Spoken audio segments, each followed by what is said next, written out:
don't no longer say imperialism, we just say underdevelopment, and then that requires development, which takes the place of imperialism. It will be different, but it will be the same.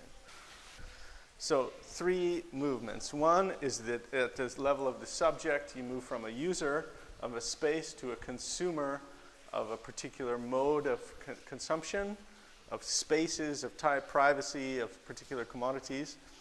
And you also enter into a structure of homogeneous debt and credit, and then you participate in a re-aestheticization of the city according to some particular fantasy of order in a sort of visual economy.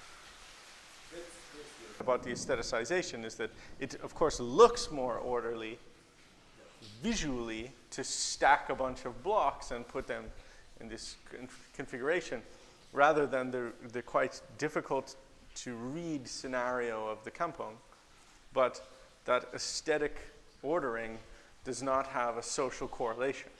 In fact, it may be the inverse, right? The social structure and social stability is inversely proportional to visual order.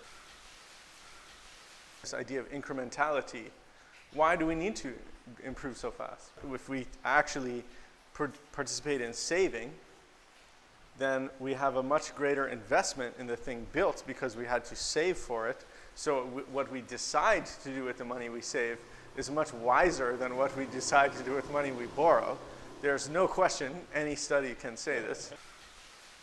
A mentality of the increment as a resistance to governmentality, which requires a certain completion.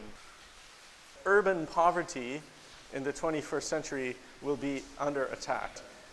There will be urbanism and there will be poor people, but they will be segregated. So if you think of the city as an ecology, and you think of what we're actually doing in that city as creating a monocultures within that ecology, then the question is, what are the forms of predation and vulnerability that emerge in that ecology as a result of this homogeneity? How do those forms of segregation repattern social tensions, intensify them, and then legitimize more spending for security, right?